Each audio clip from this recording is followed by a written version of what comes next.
أعوذ بالله السميع العليم من الشيطان الرجيم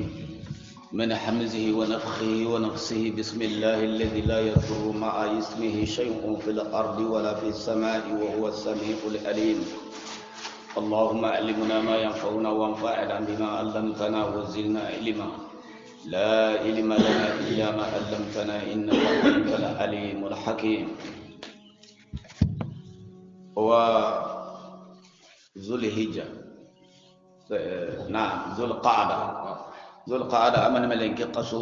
جبردان جنتك قطع الله ننتي كني جبردان جنتك نتامبل لندو كبونيا شوال تامبل لندو كبونيا. طيب ولكن قوا يوم السادسة ذو القعدة أتم من ينلكي. طيب ورا سني تنجي كوكما تنجي كلا حقني تنجي كلا حقني سبتينيا الحاج نينا على هنا الحديث تنين ثلاثة ربع الخمسة لكن قوابتا تمني إن شاء الله. نسأل الله سبحانه وتعالى أن يجعلنا من الذين يستمعون القول ويتبعون أحسنه. طيب سورة الضحى تفسيره سورة الضحى. الضحى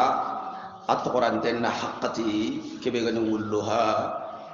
hille ngana kare kiyenga bogu dumbuye nga bagay nahila daga haqqati ga kinye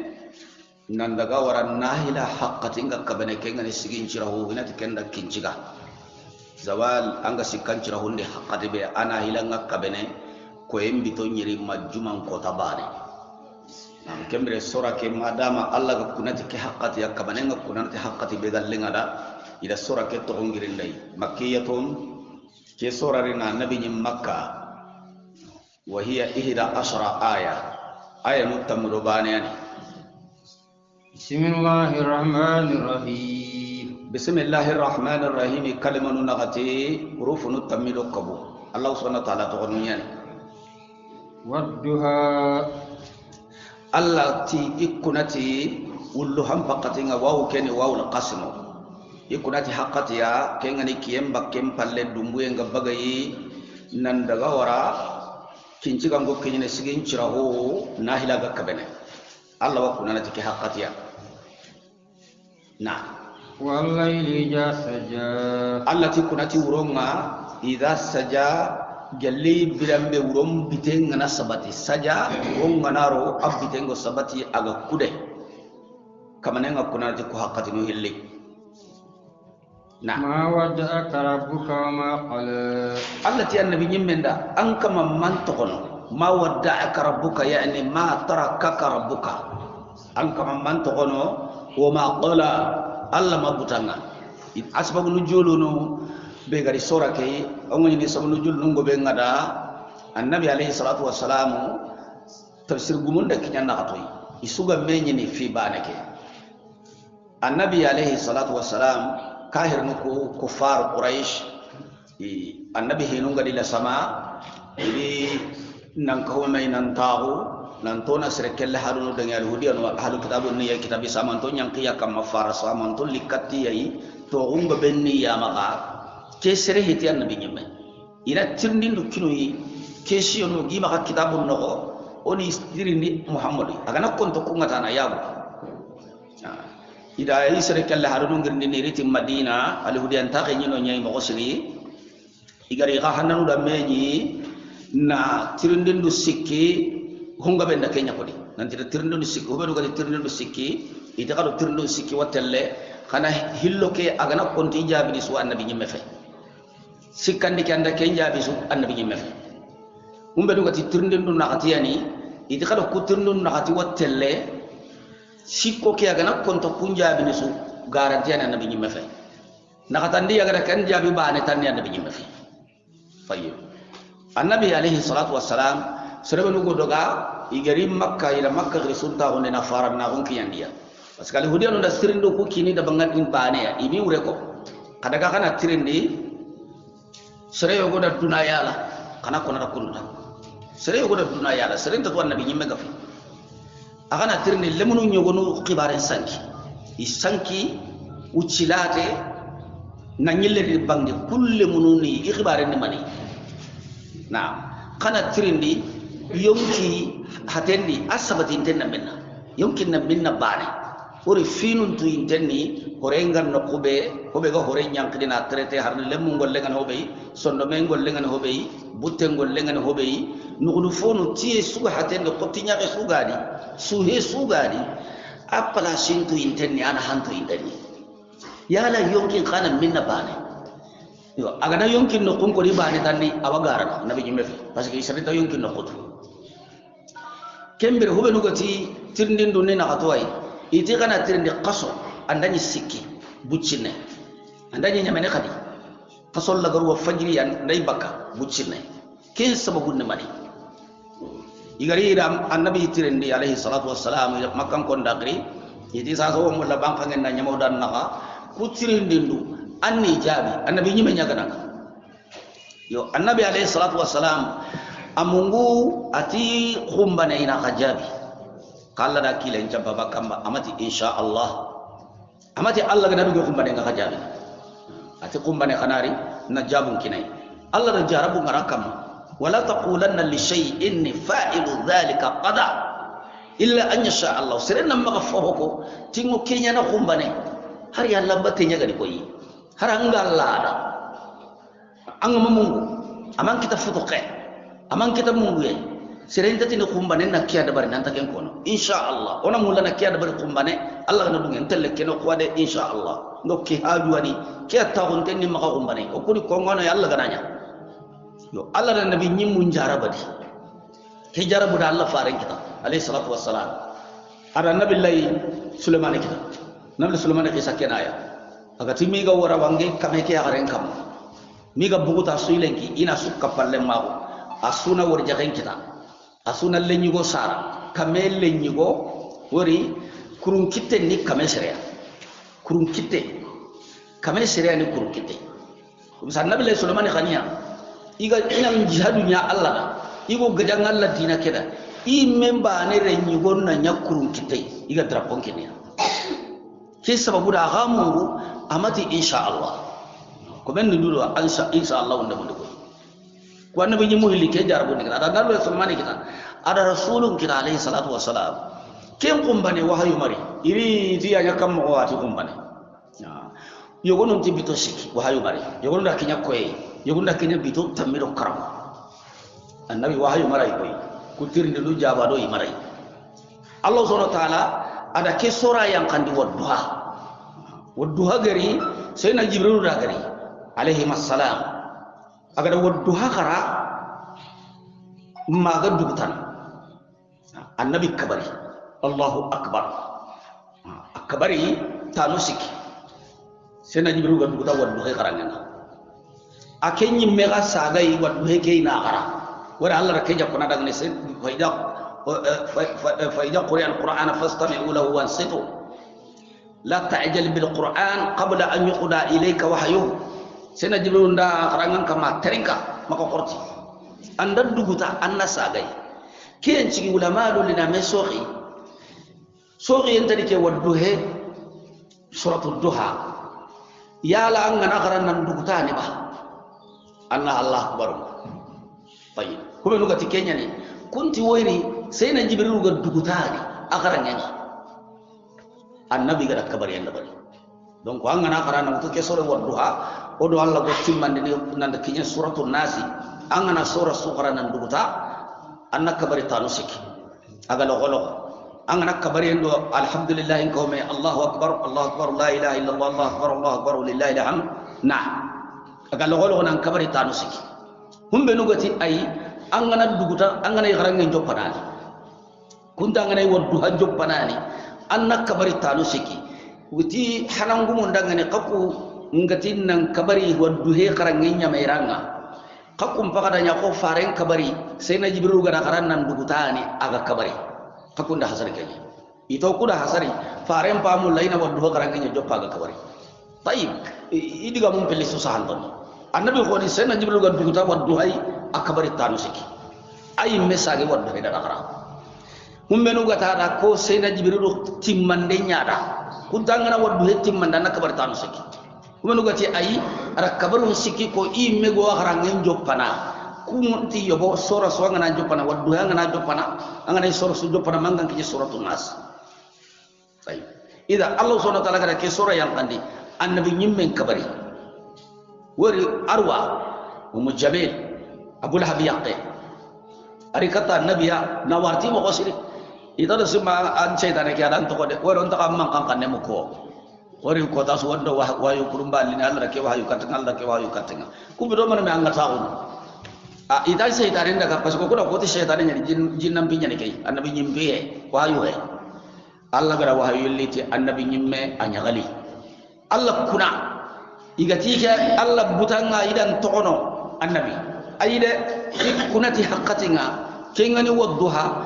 Allah da ayin yankandina suratul kahfi di na kesho ku hilli jabaro litino afhasibuta anna ashabal kahfi warraqim kanu min ayatina ajaba kullu mun qisadi kodi na kodi qisanu ku gani tawrata gumum maga garan likitu benudi nanti wagara qisanu ku ni tawrata gumum maga garan likite be dado linjil gumo kudi ado nasara Allah na qur'ana yankandi na qisanu ku to mumalliti katta annabiya kena gara lemnu ko qisan koni ati yono wati di sikwani na katandin ni wulle yono wati di wati karagandi ni iwulle rajman bil ghaibi kuntu wagarna wa yaquluna kubenu gotini tumuani inyirundin ni wulle ibnu abbasa ati serebe no gatu yake ko hunte na kunyi ida allah subhanahu wa ta'ala lemnu ko qisan ni konada na fakam panci igo kebe gara dunaya la ken zal qarnaini Allah subhanahu wa ta'ala da qisan liti na to on ko warane kon qisan ni tawrata ko mundo linjil mum maka qisa yele mante ngabe nyani bagi gara itu anu gara garel li ni ifaraw jal qarni to oy menti ma Allah da to holli to qur'an de mubashara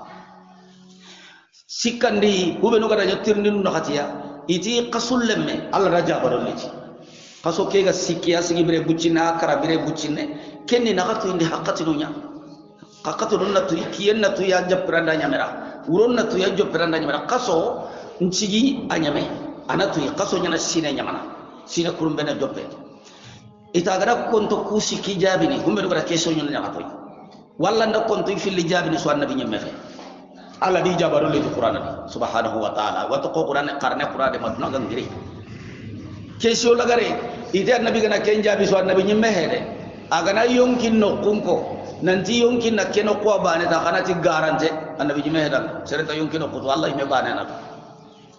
Allah da ayanya kan wa yasalunaka anir ruhi qul ar-ruhu min amri rabbi wama utitum min al-ilmi illa qalila iwantir di yonkin Muhammad annanti yonkin nin kamanyi binyai de tuwa tagi ho tuwa buntadi Allah ime bane na yonkin no kudu Allah kuna wadduha unkunati haqqati ngakenga ni wullu handimma wallaili nkunati wuronga idha saja birambe wuron bitenga na sabati aga kude ma wadda'aka rabbuka anka manto kono de kunga kebe ko bagarana Allah manto kono ma baranga ami falle ko yanga wa ma qala Allah ma butanga kundum be na qala al-akhiratu khayrun laka min al-ula Allah subhanahu wa ta'ala ti ho lagare kuyi lagare Muhammad la garado dunani Kenya hobe gari ke ay kane ado hobe gari na halle an wim pananda mu illa garu ho lagare be garni rasulu kenya nam pasandanga ni dinan ta fo hananga na wala sawfa yu'tika rabbuka fatarda wajibi an kama ngankunu an ngadugane wala sawfa wajibi Muhammad yu'tika rabbuka an kama ngankunu fatarda an ngadugane annabi alayhi salatu wasalam ari riwaya san tadati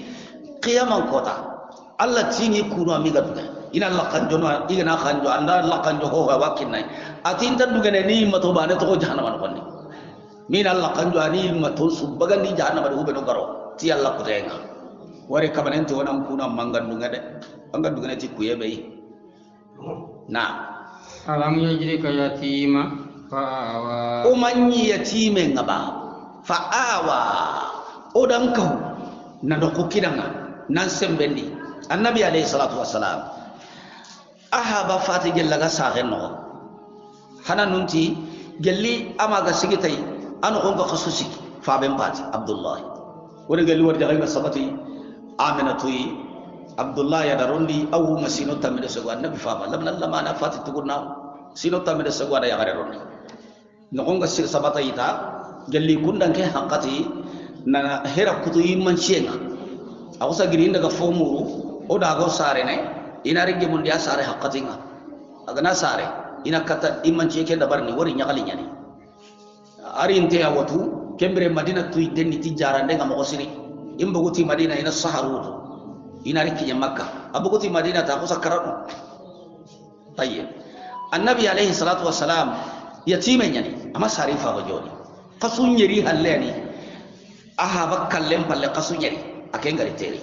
kenni yatimen ni serebe fa baga kara nan to golle mina gonde amma balai ya gari amma balai igu amma balai am fa bakara odam balai kena yatimen nyana nan to golle mina ra ko do yo allah subhanahu wa ta'ala hay kenya berne annabi alamu yajidika yatima keti amman yatimen nyai an ken care yatime ti yatima kunyi me me hakan di kenya ori yogo sari haba jondi afa bada bari yogo di habatu yogo kije sino nyeri sino sagi sino tammi me afa jondi fa benna fatina to le bena bondi yatime yani kanke masare nam baba ji birena de anke ngungar ni dunadi nantu nantalli yatime ana odan kahu na semberan kinanga nanda ka sugudiranga halimatu saadi bangi sino filli nanyele tele sino filli sino nakatiga timme arakeja sugudiranga nari tikati sarenga sagari sagen dawutu sino filli na sagen qafati na winto sino tumme abdul mutalib dawutu kisime faben paba ken qara wutu sino filli filloko hutu mushabu kisime qafati agafati na wasi haba gorenda ngana abu talib ken arabu non qusati tino ni tajani asubare idile benan non tajani serebe bakara gelle aga no konga agana daga sere subange ken kala sa hen karaga sino tummi kismembe gaji kipena ke karaga sino sagi yo ato abu talib kitenni ma faranna ungoriri ma annabi alaihi salatu wassalam faranna unna sino tamminya na abu talib to bere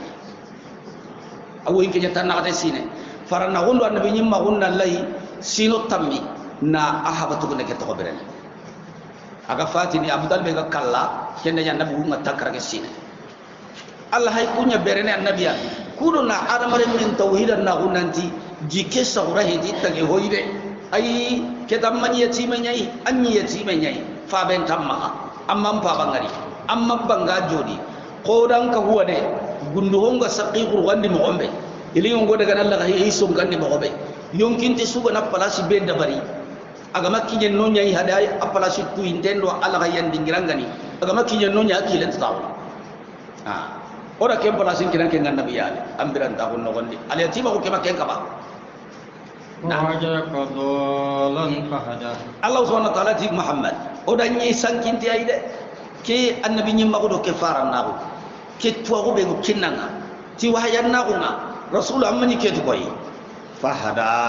allah dan kanda anyi sankunte nyai amma ni ke tuwa ko Allah ran tugandi nanya nabi nyimbe nanya fare no tuwa ko kinanga nan kanda tauhidan na ko killen kamma nan jaganya amari ni taki nyandi dengan nasoro katai yani fasangon ta ko nangirang kamanga wajadaka ailan faqna Allah subhanahu wa ta'ala ti annabi nyimbe o danyi miskine ail mustakbir wagel annabi gada suru dunyirga dundire miskine dundire ailu miskine fontam maka annabi oda nyari badan tam maka miskine nyananga oda mbanna onni fa aghna oda mbanna onni tihinu hilli annabi ra ko alayhi salatu wasallam laysa ladina an kasrat al ard wal mal nantina burenga be nyem maka yo kenga be nyem maka ati kembe banna wi banna onni yonki banna wunya yonki karin tawo oda karindi na burenyi menja tinki oda banna onni banna hana allah subhanahu wa ta'ala da ya gare kinai ya gare kemi garin banna khadijatul kubra makka banna horenya makka sere horenya adidi na bure so kinanga kenni ke allah ko yenya odan sondo men kareni oda kani man denganda na buru benu yije haramun tengani na utu gelli am baba adam alayhi salatu wassalam annabi nyime woro qifare ko hogori asuri anya kane kaga na kahirin de be gaja ana bure mesali bane sere to tunai kana na bure kel de be na bure su ka hulumeya na su jurumu ibe gana sere bane gana hari meselle utadi walla meselle solindi gare imbe nyambaka awari na bure ke yori agara ni hoga mas man kadisu awabi agana ni serega hari guccinne wutadi imbe ke warni na yori abada kana imbe ngoda kana dabi annabi da ke go sabarunda alayhi salatu wassalam ati go daga annabi nyimme go goja aga kinyene daga daga girde be xanne ma garni de be ke idal latu aga kinyene kenna ni kiyan qatin to xenne iga kinya halle kahiri de be ke li foyin kana ina kanu de be ke ya ada allah nyaga ada allah subhanahu wa taala nyaga ati kiye ke dangani anken kiye anya marin tanya allah nda nyamarun kinanga anna muru nan daga kota sunna ike ga nyamarin tanya ina leke kahiri de be gada allah nganya gana kiye ke sigi battende mo ganda de be ke gada nara na allah subhanahu wa taala kiye cikin ira de be ke takke nan khaniya ni gaja ni nan duguta kiye mabuse ibande i duguta halla allah subhanahu wa taala kiye ko tina di terendengal ke annabi jimme ada khanima sukuhuma mai ira de be ke na bure tubagandi yaga somburu to yugo wajama kedi bunda kange khuntura dinga ira menya ina tikati kana daga mo awago na ime hakke imbe ngari ada na bure nyori imbe daga annabi jimme ti kurenda ati fayana ngadi ati imbe bakari na ayori ama hobui agama bui so seranda ho fay sere ho gaire kabila su krisen na liki tenkini jammu su gaire jammu ke sere bane na rannan kita kina nabi jimme kabila go krisen garta kendi kitalo faren ki annabi jimme kitende da kitte malai awatan ken kabila cere su gaire bane sulli kitten kini ngabane bane fayano nan kabila nyani jamam kitel libere aga bila ke sere juri bare bane soro hilli masoro sikki kum kitte malai ko be kitten na malai nati sigi ma kabila ke sere ngade mane soro hilli sikki ay wati qari fayano ida ga kange be ga mo hondi ida ga hutu idari ida sagundi ka hunun na bure ngabane imbe sunti ada sibi ida allah na kadima nyige daga do ko annabi matoru bane gona kairin de be ga nagaje iyo kendi na bure ndi so ko nyendi ho kaga ni agana wutu agana takandu karagi karaga kenne annabi nyimme nyaho annabi gabirene allah juro rakkai annabi ganta birena alayhi salatu wassalam sanabe kan islamin qirse kel sada karagandi na nyak kitten kamma agati annabi ni rollo rakebe angiro no kello takandu nagati kemu takani quralle mo habadu karata ida allah subhanahu wa ta'ala ati anke annabi ni miskine ida mbanna gondi banna gonyi me ho hananni sondon kare tawuni wari riwaya kenne delli nanti ille ngona kare serebe ille karanga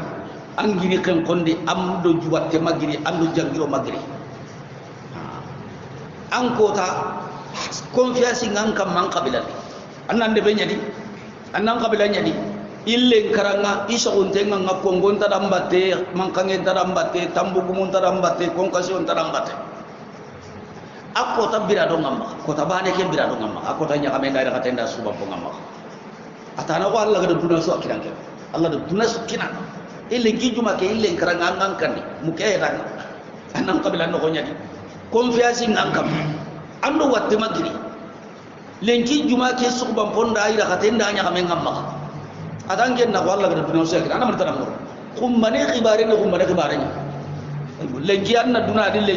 lenki dangi honda financement su amma ida keni sondon karita ala ran nabi sondo men kare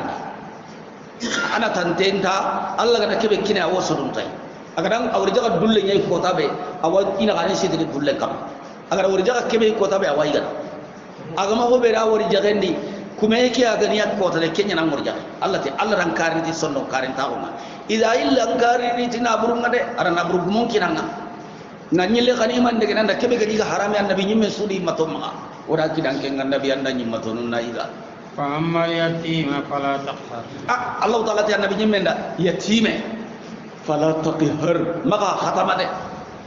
so ni kan kanne kenya maka khatama maka neqi maka horse maka yatime pawre maka yatime neqi de maka yatime khatama de lemunu benu go kanundi annabi ti kanu kusu ho sirunni yatime ngo kabedi iga shirno kate de ben kanun tu foburuni yatime nga kabedi galo na yatime bakkan ko rosin ko tane ni sorgo mo siri nan kipiya i menu di na burundi kitidu fono nira hinna awa khairin litini kandi awa khairin litini anke ngale tibi khoronda na baga khairin po orengo takhunu nandugo arjanna wara nabti kafil yatimi ana wa kafil yatimi kahataini ike annabi do serebe ga kippe al yatimi ngana horondi al yatimi kenan nyimme mare meyo wande niyo ike dan tuna al janna di god drom gille kedo nyomi drom ngam ko may mo da ana barake rambire ndi ana rangur jahendi amda nya islama hunya kamma allah subhanahu wa ta'ala nangur jahat angar janna lo yang kasabawadi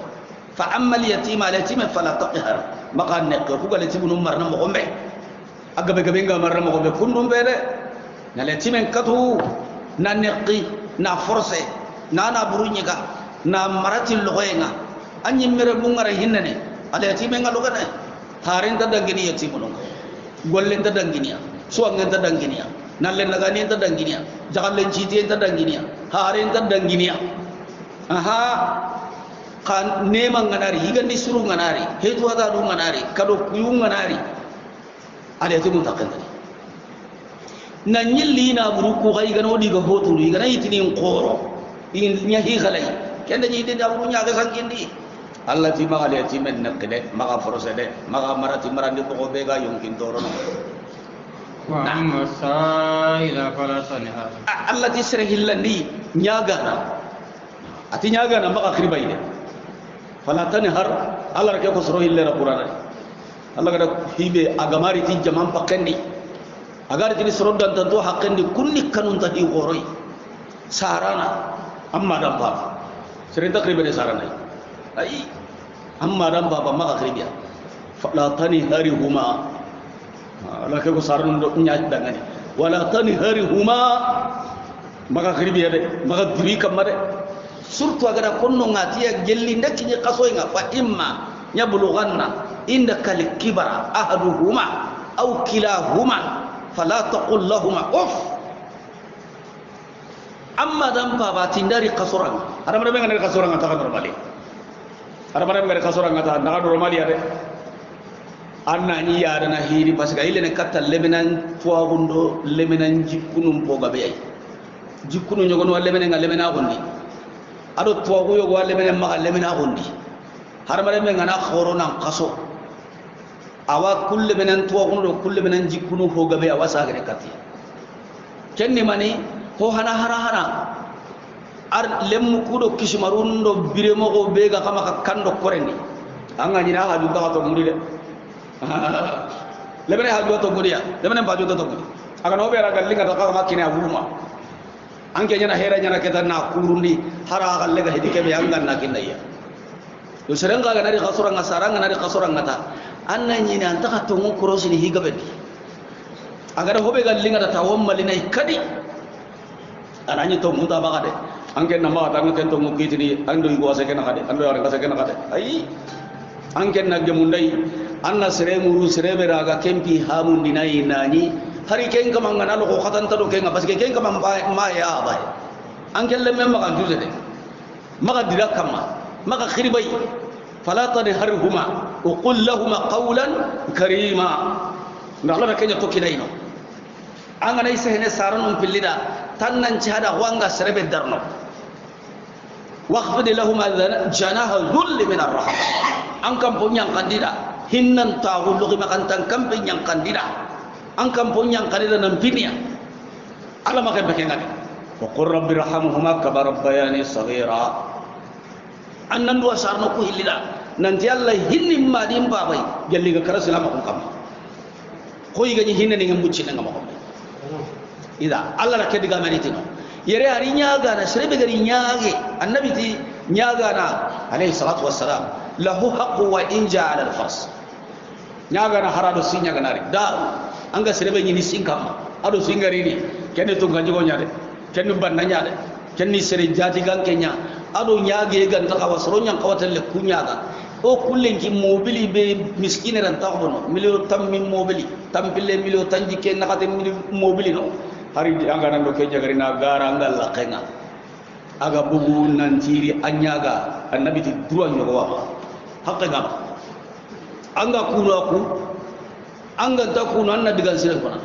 maka gribai fala tanhar wa amma sa'ila fala tanhar maka kriba kamare maka dira kamare maka kata be manyaga na bendi hakke monon nyaga na be do man kange nyagari umbe do jakkinde nyagari ni gella gama yang kasinga gella gagal lakhenga ido kharu he jammu tangere meche jakkinde dona nya juranya ko na sank ku nyaga do koy be ko jakkinde ya nabi ta kala nya juram ko na sank ku nyaga kenya hale serenta nyaga na kata anga duona ngati ni anga tamulana ko ang kharsi ngabe na nyamma kake me anga nyaga na kiali halantu anta mulana ko diga jiran ko nara arna ne way nyam so dangane arno no dan suku anyame maka kata maka ka na to ay memi hakke mon Allah subhanahu wa ta'ala fi amma nyaga na maka le timen porse maka khatama maka nyongo tay bahane hillandi nyaga na anya ge mbunen na yakama ke dina tinya ge daga dari de sirego nyaga de annabi alayhi salatu wassalam serebe ati serebe ga soro nyaga kudina ko akita hinu man me wada ban ko hana khiyama ngana irini anya ga do ke sutti en ko sitanya na bakai ako tenduro nya sikan hillandi ati be go nyaga de kudina ko akita man sa'ala an-nas takassura serebe ga soro nyaga de ko akita ana nyaga de ke gabondi walla naro gondi ay ho be nyaga de ga kinna imbe qorenya ni fa ina ma yasalu jamra igan kuno ho imbe qorenya ni ga kinna tayyib nyaga na nyage ngara makenga he ananya nyage de sere ma nyage kinanga anando jahannam bareta kengura he nyage ndaga tenya ne kamma keni nyaga na ayani yalla kutenga ka haraga ranke be nyaga haranga to antaka wa nyage ne anken kibare he kenga aya fa yalla kutenga me Allah subhanahu wa ta'ala anken na maka wari anga yugo simmana nanti do ko sirondo iran jirondo basa so hando nganta ka wanyage ne ananya anda makade akada ke hibe nyaga an ka wanyage na dia seremu ho jikki azan akida bal hadis an ka agun ngani ni kiyari na soso kiyani ayam garanta hiji serebe go nyaga ku mannan duwana ay mega mi hakken bono daga makata aga mayara aga makkan parandangi ti nyaga nan namma kriba gaidan namma kata namma gufa kamma wa amma bi ni'mati rabbika fahaddis hin sikkandi allati anka man nema amasala fa amma bi ni'mati rabbika fahaddis Allah gana nema be nyanganda maka kurai nan ngasi tai hede nalla tiga nalla nawari nalla mama iganan tirindi Allah gana nema be kiranga maka na karide anga to kukude ne wari killelle ngo honno ando ke suriya wamma anti honno wari ga wolli ko yaraw ange danna ke tay yara Allah kuduni haramar mendi de Allah tiga na nema be kiranga nema ke masala Allah tiga kamma alhamdulillah iri ke ali ngora killelle ngore honno kidade alhamdulillah go asirwa koy ahaswa de wori jogon kidade murunde be ngadaga alhamdulillah qora qori killelle koy alhamdulillah Allah tiga na wari Allah na mulaina muganga nanti da honya ganda idan neman kiranga wori kebe ga kiran kenga amme wujine anda mu in kota nga sembe in kota nga yigawi in kota nga gollini mai makina kida kiran kenga de na kuma me gabai Allah ni tiga dem muganga ana digame ke muganga maka illa mukanga nanti man kamane takemul fi nusiki Allah ga di tokki mai annabi ati aliyati men to konare maka aliyati men nakede maka khatama de maka nyaga nan katanan kribai de ngana nema be janganda ko ade amasala nti ga kam maka foy maka biha kam na Allahu akbar Allahu akbar Allahu akbar suratul sarh tafsiru suratul sarh ke ga yang kada farenyi makka ayatu sagi bismillahirrahmanirrahim bismillahirrahmanirrahim urufu tamido kabu kalimatu nabati alam nasrah laka sadrak Allah subhanahu wa ta'ala ti annabi nyimme keti o mangiji men yurwanda sharh kenni yurwande gati kitaben sharhu ni hom patam panci ya digambane ke kalima bane ke jumla bane ke sharhunda nan nare lenka to fil lisiki tayo go derin karamuna safu hamuma aga kalima bane mure ko na tam panci na yuru ay nyagadi tayo wanna ni jumla bane de sharhunda nan ga safu hanu fil lisiki aga digambane patam panci hada huwa sharh al israhu Allah subhanahu wa ta'ala ti Allah gana mulla na serebe kanda anangi di meke a horondi ni kemure ti nanti nangi di menya metri la na Allah pin jolli munanda na kanu yellandi aswatto Allah pin ke ho to mun temani Allah subhanahu wa ta'ala ti alam nashrah laka sadaqa angana daga asba wulu julung aga bellahi Allah subhanahu wa ta'ala da khirin ga benya annabi nyimmun dangani ado qayfaru di Allah annabi nyimme ada nabi nyimmu yo Allah gara khair nu beru nyangida anda kenya ki annabi nyimme fulana da anda kenya ki annabi nyimme fulana da Allah subhanahu wa ta'ala ti annabi ro hoga be nyanga ngani de kari ga be kira genga nabi ade fo be ga kira nga kemme makki annabi nyin kuntu mako yi fasangun ta ko be ga kina ken kanan ka ko be ga kira nga daraja be ga kira nga sigira ga be ga kina nga dunadu lahara a ona to inda nyimme Allah ti ke to mangi jimme ke yuru andanda himbo hana ni kenya sire be ga dunyi munyana sere be gara duñi an ka palle mokku ho ñananga an ñi meya xe ngandu amma waside kala alhamdulillah an ngi muñu anta gille dia Allah ram ko de ko ko nabakanga gidanu nabakanga yakhu kallu yaharu habatu no haba goro ta galle mandu sor beru gadde be gon an ñi mele duñi hari soronga nabakanga nallo Allah kata sabariye ñananda anta gille dia muñu ne ko de ke jikuran Allah am bar hime bunya ngana takandi kamai haramu raso bane gananya yogo ya widur ke magane nakane ka kemmi kamena nyanke ngannabi alhamdulillah wallati israhu sadr angi di menna nyurwe nallam pin khanu yellandi na hisren khanu yellandi annaka tahuhu munyini kenna kyani himpo hana Allah ti keto mangi di menyu wandandangani annabi hillandi odan liken kanu di bakanga ori har mare me sukkanun tenni tagi hon sukkanun tenniya igana Allah kutu be nya na ngakkanna Allah gana kutai buccinni bane agama yampani anda gana kinya Allah aduru ananya ngakata tay nallo jahannam ko me ga ulle da kinya Allah donc jurumu nya joti tenni silami ndangani nan koto golli surul lagay wari angol li surunga nanya me few junubu gandanga alhamdulillah Allah ni tonga sirenya anji ke ngane man ka junubu nyaga ma hari golli sire ngabe nyaga ni junubu do golli sire wa kenjene ba angu kisri tan junubu na junubu ko to kam ba Allah wa yam banam ba kala da bangani anda bi men kenda gella biranta ko ne kena bane kot gelli duna ken bire inna fatahna laka fatihan mubina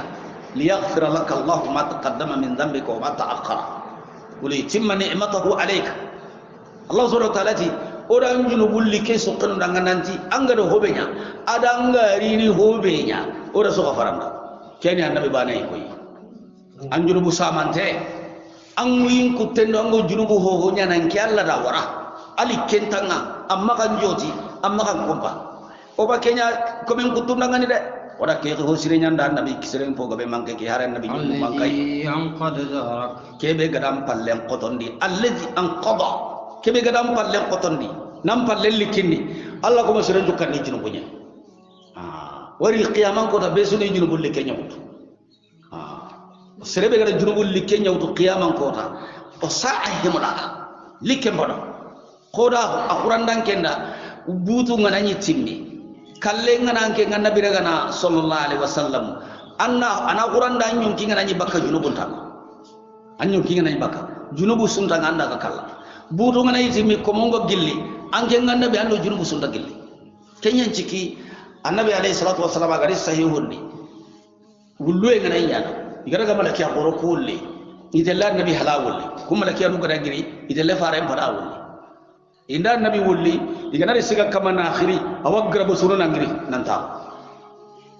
awa ko be gon kono bakki men awa tini ummati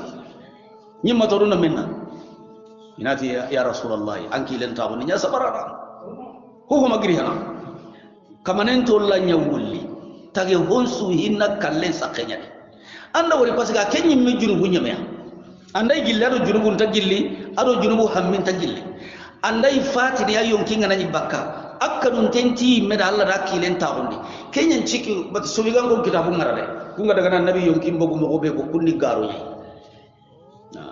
ma nabi daro ma haqqentu iwagari ha nasitini annabiya ila siti sahaba no farengo fati ni digal la garu be gamu gai anda wari imma to ko wadi aisha uma aisha annabi yo gimbo ga ya ma ko kenga ma ho ko serbe ga ko kamang gar rafaren ta ko ndi atida sembe di duya igi jemandi ay ko lama saxé ko ke kama jeli toronga diga mundi la garunga xanna nyang kay toron ta diga mundi igo hama diga me be mukai agatini as-salat o ma malakati aymanukum atini kamali sallenga de ada hakkitu ngada hubenu mara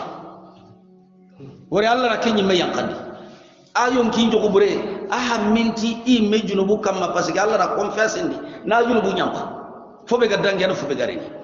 butu nganati man day gilli ado kono hamminna gilli ay mato ummati alladhi anqada zaharaka junubu be ga dam pallen qotondi nan ko anjoti tengo tay ko misire su joti tenati junubu nya koda kelle ken ton bakkanke ngado yampante ngamma ورفعنا لك ذكرك oda hinkonge ngurugi anda warafa'na laka urugindi anda zikraka anke ngannabi hinkonge salli khilana manati ashhadu an la ilaha illallah awjiban nanti ashhadu anna muhammadar rasulullah salli siginda nanti ashhadu an la ilaha illallah wajiban nanti ashhadu anna muhammadar rasulullah seren tarno silama gundi manna loti kalimatu shahadanya ashhadu an la ilaha illallah wa ashhadu anna muhammadar rasulullah serelo no silama gundi tikai koy la ilaha illallah makangna kebe gamang kanati bayanga e kempe sere tarno silama gundi tikai ngade kenni garenya garambina nyani kenga gare ayatul bayya suratul mumtahinat ay sere tarno silama gundi tikai ngade kenya bayya nyana silama gundi ko nyani ancila ma ko halle nga bayya nyana nanti allo no silama gondi tikenya ay allo no silama gondi la ilaha illallah nabi gana kurun trise su de ngana kiya kono angana kiye kahirunu anna hinu sikiya bereni anni khirkata silama go magi gajana kenya abadan amma silama go nyako yegere silama go ngutu ta nyame kadi subhan igana bara agana koya iwasaga lentu kana umar inga hakam kawarno silama go marendi silama go nyana kamarna kengo nyana sarati kanudo condition be no kam makani hatam panjina sine so kawale bontuba hari londira mu be gama ka be rondini hari gama ka presenter dingira no be isusuru to ngal inda dunga kay yin tatubi ni natri kahira gon kamma iwa kamare endi iwa jamane di gayni marna inyimina kay kagari ka ba fino be inti dabar igama dunga ko hinu hilya anati kurum kresenda surbucunu be nu gamma ka gelle iga dunga Allah kallenga tuge Allah kamma kankan kafiru ma kadiga Allah subhanahu wa ta'ala ti anke nabi hinkonge oda wurgi kabungale annabi khimang wurgi tanya Allah nda khimang wurgi ashrafu shurafa ka hakla bonondo nkite ni yake agen kamma ijo mongo hinna humunu igi garam mo nu wutu annabi kamma igi wali no goro mutuni hasan kunta wan nabiya bali na kitabu nya safana kan nama maqamun nubuwati fil barzakhi fuwaiqa ar-rasul duna al-wali itu ada tingkat-tingkatnya digame fay agima kam million kontu ngada batte iwa digam puncun cagara na hokkang ngendo jam ati annabi nyimme nyana kayfaren kamma honne ka annabi nyimme na woli mure anda ke wala ikon karabone woli ma ke akem pada annabi nyimme nyade ke kamu annabi nyimme nga faren kam woli nyani sukam annabi nyimme nga dai kay faren nga kedi gare aran ke diga mi su gare Allah annabi nyimunda kay faru kay hobe gani rasulun nabiyyu kenya darjan nan dangi to hobe gani nabi nya ko mbade kita taibu kudo annanya wolin kenga anka godini ti Allah rabban wa ilaha lebele kan ka surtu nona ma fagandi anna to ngondi ti adabi nyimme anna nabi nyimme kenya ka gollunda se faado hubinu gari anna gollitiya Allah ta Allah muriyana annanya waliyullah kullu mu'minin taqi waliyullah sir so ngani mu'mininya Allah kanna na nyagana woli nyana ikunda wala hunya khibare tadai anda sare ne ya an telle kulmu yogono ada nan tusida ngani kunna wala hun kidanga kenni gare nyaide Allah subhanahu wa ta'ala da ko qur'ana dina bangani na hatam ala inna awliya Allah la khawfun alaihim wa la hum yahzanun. Allah walidu Allah kubushiru into kanna karabire ga kannentiya la garanda ga takan into sununo ti duna hatalle mawi igo karaba ne tambiyenya lahum al-bushra fil hayati dunya wa fil akhirah ka Allah yimedi ko adi jikunu hilli bane koy alladina amanu wa kanu yattaqun inta sherebani tongondi inyi kanna Allah anyame itomondi inyi kanna kullu mu'min taqi waliyullah mu'min su Allah qosen to kanana walla batta awalla haramin tahinun da kabanta finun to qodo kiya to qonni waliyullah afin to bisidna Allah subhanahu wa ta'ala da annabi nyimmen qiman ko yire wa rafa'na laka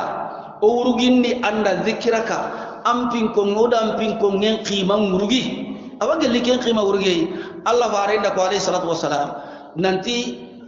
an jena jibiru ra ko dida serebe ndama ka salli anke ngannabi kama sallallahu alaihi asra ngoto kani khima urgen taw wo khore kana nabi to ngana ko da mako hiride ngoto hilu illa manu wo maka junubun tahin o ga neqiya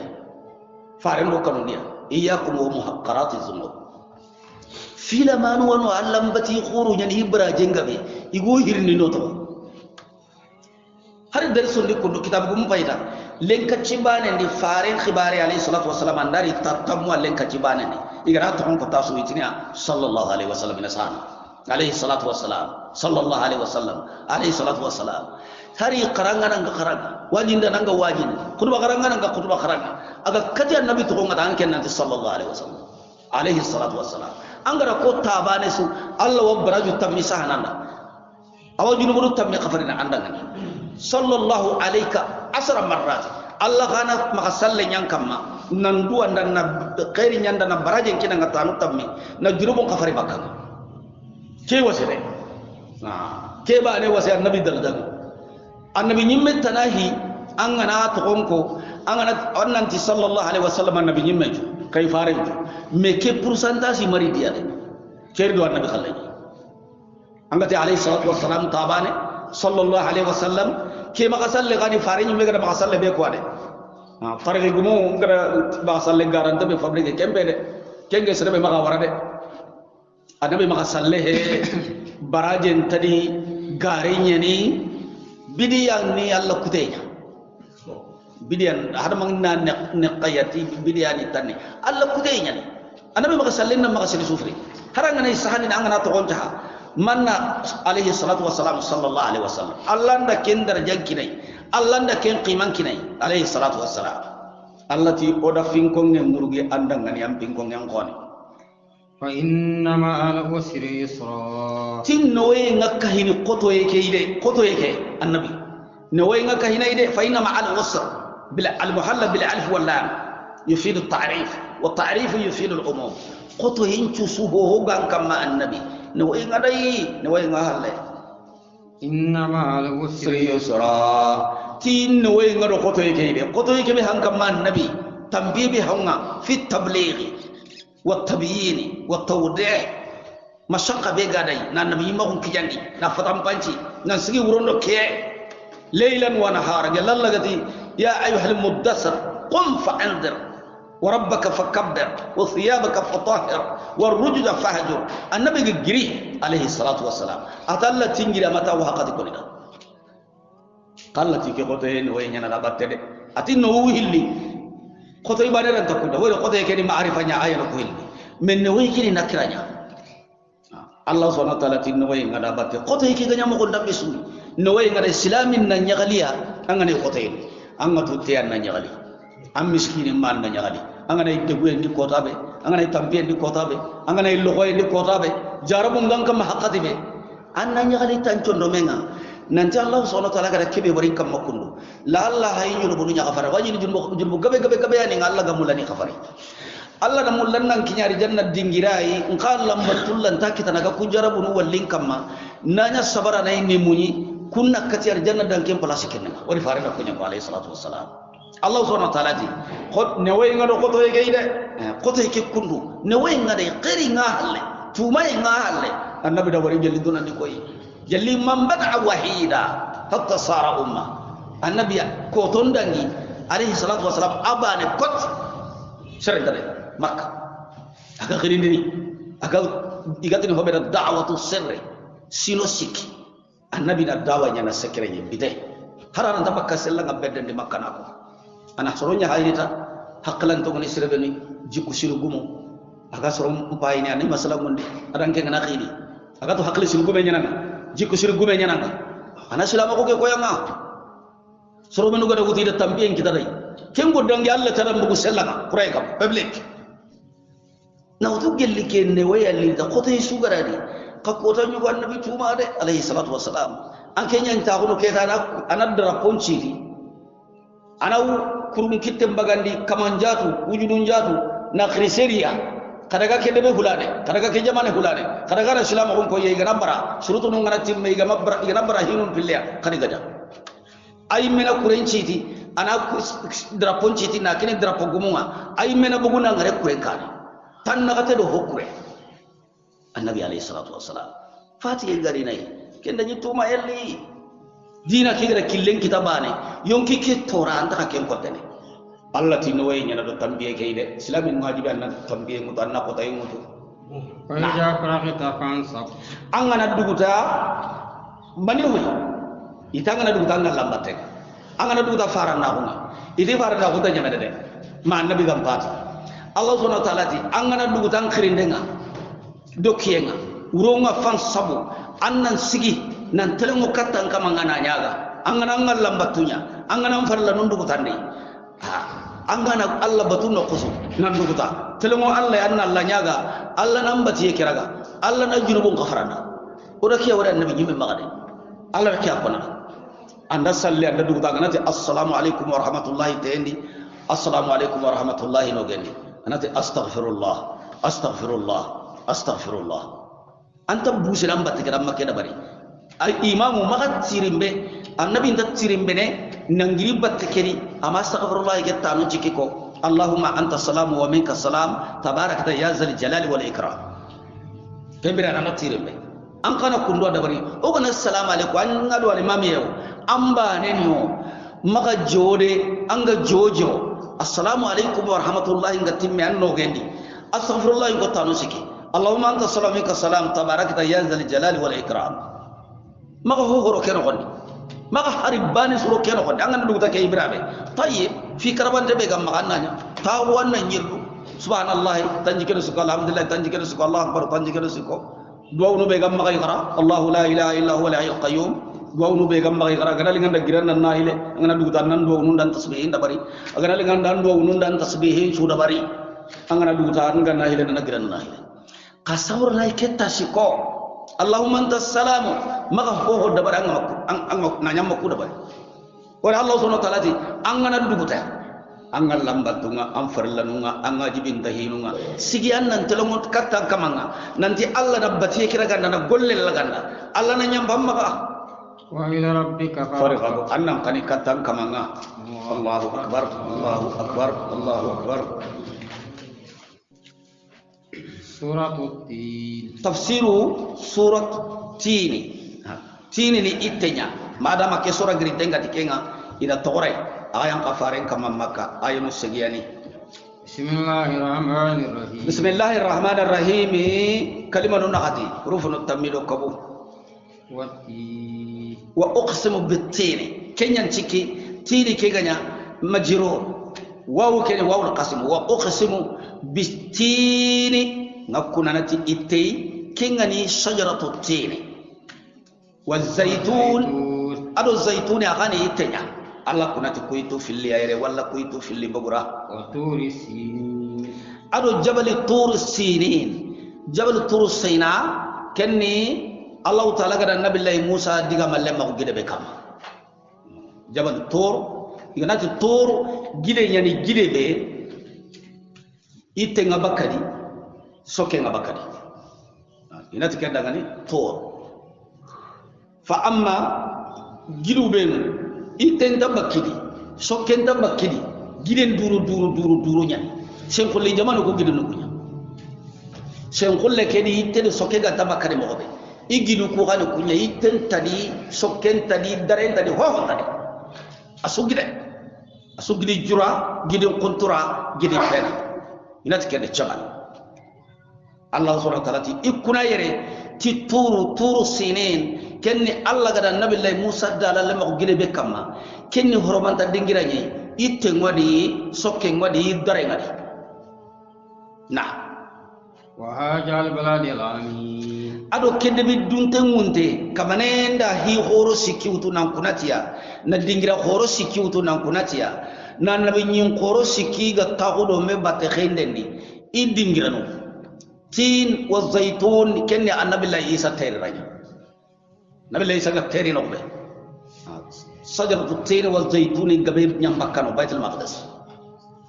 wa tur sinin annabi la Musa alayhi salam Allah go sihara no be na abdallah le mako no be wa hada li baladil amin kenni makka annabi nyimme nga bange no be nan teri no be mawunga kine tankara ga do sino sikki farallahu la ino nya awunga tanaka sine qur'ana nan nyanka kamma sino tammi aga kirinni ni katta tauhidin bane badiyata na sumari sino tammi timme halle Allah da sallen kinai sino sikki awa makka makilla kita ado sarabe ko tubi da batte aga makka awunga tankara ga do sino sikki nan daga sino tammi kutembira madina ida Allah kunati dingira do kuy annabi lay Isa terira annabi lay Musa Allah daga seheno humbe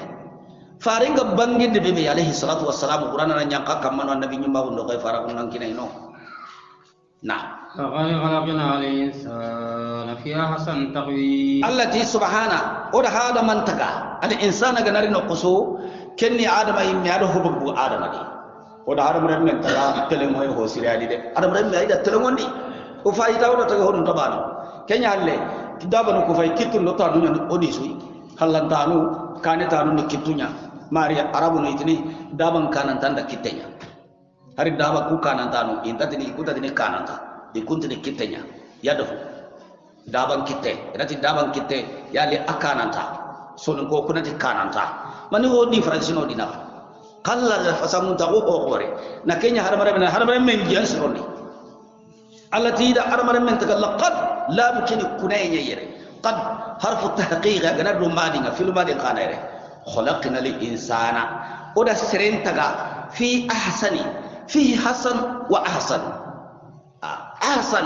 أيام بسمون تسورن جل كده هو تجا يمكن تنياغني جيانغاي هرمر من جيانا بس الله ركينا بكيره كده هرمر من قدر تقول إيه والله كرمنا بني آدم في أحسن sauranga hohoi gianga hohoi ya gadunga hohoi angara hai mangara hatu nanti haramara menyambasai paske himpo hana Allah gada giya kebero tage honu nga yonkin gidi suhuru benu go giya kedi haramara membane am kalle na marse mo di kutun kalle la ganda ke ngane nene be gala ke kenya halle ya ko ya mpunjugo ina giya nyadi nogono ina giya ke laqe ina giya nyadi ho laqe nyagai akam bonna raqe ke adi ane ne na raqe ke adi amin ni taye ay gine taye odi sona kuda barni odi sona fanken qili to nogono odi som payni di to yawo odi som mugunu to torbi giya nga ho ko ba ne ndiga munuti wone ne ndo raqe kani ara mara membane una diga muti nene nga na diga men fatam panji na som paton kino ina nene kino ko gadangi alam naj'al lahu aynayn wa lisana wa safatayn wa hadaynahu najdayn fi ahsani taqwim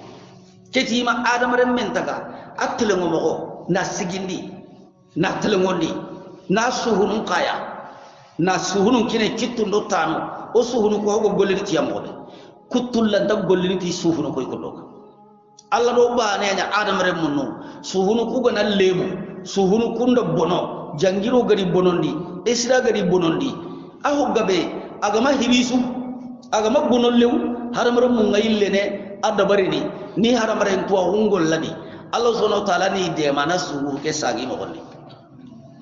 kitte ngakutini lew haramare bunun nawtu ina tokkay ina dalihi ana bisa forenna wurani ana sagi golle tay kittenga tanga kundunga su henga be gabe hatta ma haramare ngakkinya no gonchu hununga sondome ina kutu bakka ile wona hotana tokka battendi ani bire kutembira Allah ke har bare bane no marsandi no telengondu omo go nasirondi sewra ke sirenga ni mo gombe no hakalen sirondi kem mo dina ta hakrante soyi no suhunu sirondi na koto suhura ganke tu Allah dikedi makenya ara mare har bare men to wana Allah ko koyi na ثم رددناه أسفل سافلين التي ساغودا ساغاندي أسفل سافلين وريران كون وريران كندي أرمرمم بالله كذا أقيمان داتي تري جتودي دونالي أفاي سربة أنيا هو غني دبكي يغناتي فلانا أني مولينة دبومين غالنجي مولينة ينيم بقى دبي سوغا جينجي أنيا هون دبومين أنيا هون غابون يغنات أنيا تاني كه هابن نيني كه إتة هو غادي sokke ho gadi har gundu ho be ga birnadi anya foni har jibe ga sakkadi jiru honu be no gadi jiganke be gadi anya hon ke khimana haramana be mbani Allah ga nan ko be marandai ho ga kenno ko kamundo angi nyendi har geji lakke har kamunu ko be hay kamunda amari jamane Allah das frontiere ko tunna lo nambuguti jamane kamma nami jamangu men madu igama warta so kina ngada gi nambi adigi nambonon Allah tira kenya kabane ba naga giman satundi naga urugi kamunga natage hon susu wara gawre na suraga kitten kamma kaga kunnan to ki Allah ko ba hondi har mar mebe ga matto mo kedi anyille balli ki Allah da ko ma ko ngana mbiri kahiri nambiri sabu nyangana nambara qur'ana nambara salama ko nambari ki Allah limunda barni nan danda sirno ke ga da hinu benu kaba an kentanya na kumpalle Allah ti kunga kara iri waratta ge hon sure dunaiya na tage hoju kamma anya la sinno farendo bagalle laga anna setiya anna wotorolliya mobilin bilagari ni yeri anna kari nariga anna khatim bagare mu maka nakinan gelle mu gundu ho khadi raga kani nya mo be gagge maka Allah mo be haram khawata ge hoju kamma tunal karamatullahi lil insan kangana bireta nyimme sago ambara birene ken Allah seriyanda la luwan kamma qiyama annanya to honcure asfala safirin jahannama di or qiyama ambira uga tankara ujine sine go nyana sikino ko gebe yomo ka alf sana dundiru kawadun to Allah na kullu gondiniya kunna hada manta nyawre qiyama ambira ga igaterni qiyama ambira serebe go kawadun dunadi yere nambara labatta nambara la ko sunto kono Allah na kullu gondiniya ni nyako dengenye ina harama kewure tonyo soronga ternidi qiyamam bira harama ternidi ay kanta kala kallenya me anta kala kempa yanga kata ngana hari kide manya ko monna iko kine jahannam ko harama ternidi akonga terne funyo de mo be ila suro idi ro serenture tage hon tuana qiyamam bira ngako yonki nyaga ho hodi akara kullu nafsi dha'iqatul maut yonki nga hode anga karabutu ngatimi odi swangili nanundo sugundo jago gundu hondo karu ganko jiganko do fobe ga birne donga oda so ngilli koy kiten nodi na baade odi kitinya dabo ko gundu fonu karu ganko khodo haramara mundo jinan ngo kitini mo kobe tay bukhari jannan daga en jahannam daga kenni jinnan do adama nya kite ngana nyame tambunu ngo tuge medi ko khibare nyame no kayna yagati ini ro ure dan kencu ure serbe no go ure duna jahannam do ko nyalo jahannam ure iya nak tage huncure jahannaba khasu su sig serbe lugi sure Allah subhanahu wa ta'ala ti kum kamano ne har mare men timanga na bono ti kafira hunga ti filla kapenga ti dinan tanga hunga ke har mare qimante aganya su kam dunadi ina ille ina nya sure ranga jahannama no ko Allah kan do tanga jahannama illa alladhina amanu wa amilus salihat Allah ti masrobe no ko togondi de illa alladhina tatawafarat fihim ash-shurutul iman mamumina on suratin ko tumme serebe no di ani de serebe no to gondi te Allah imanan sahiha wa yaqinan sadiqa wa amilu amalan salihan wa ashu alayhi wa matu ala dhalik itongondi limani ganka ko be sahanten ni watentadi bagdar ko kelo kenya tasihihu imani wari mu'mina ko ngono me jangiro ngadi alladhina amanu ولم يلبسوا إيمانهم بظلم هم بنو يتوني إما هو بريسايمو من أوجه كواني الذين إلا الذين آمنوا ira golli sirum golli mu'mina kun kam Allah batte be garo mu'mina kun batte ida dabari ibire ken kam imanya annaro annabo ibira kam ikara kam kamanen di falahum ajru ghayru mamnun tugade ngakunda ngani ken tugade kabante heti bakki arjanna ho kabante tano anta kumenanga anta kabenanga antari ni haqqati gantani ken dunai itremme wa kidres kine ki adi kunno kaso ili ta sale baba gadan ki haqqati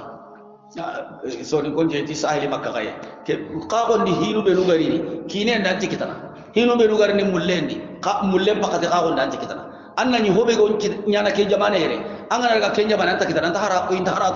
to nanti ken khadije hoy mari janna ke aswana no anano haqqati tuwai ko tantu sannenju ho kitten no kumbe wali janna bangesu honta nyini awayire aw mankere don awakite ne ko tanju go me ko tan go amankere abada aljanna ke ghayru mamun hokka bande kandono nanti ke kundu hayde me harame nyani ke kenta kitana ngama ko wa kenta kitana ga bana ke balla kabande tado harame tano fiha ma tashtahihi la anfusu ho gollingana awari janna ho gandalingana antari janna Allah ti mu'minu benu ga mu'mina ko ga golli surum golli mu'mina ko kamma tugade ngida ken tugade heti hokka bande bakkiyade wama yukajibuka ba'dum biddi fama yukadhibuka manini gangarandi ni awren yam ko nangarandi ni ba'du ke dalili subangi halle biddini titu ganden ko tantarni Allah di annabi ni melliti andaga bi annabi sallallahu alaihi wasallam an kambe qur'ana tanu men fi jibenga an kambe Allah ga ili hamu berni katta annabiya ahadithun nabi sallallahu alaihi wasallam ke dalile be suba kidana ar haqqran tibaga kun yillini garande nyana harisa nan to gada karunta gilli Allah go sigidi no control no tuba titu ganden ko tantarni kom pinna ken garande ni alaysa Allahu bi ahkamil hakimin ko Allah hedi kitun cukita nanga banna ti go Allah ni kitun cukita nanga Allahu akbar Allahu akbar Allahu akbar la ilaha illallah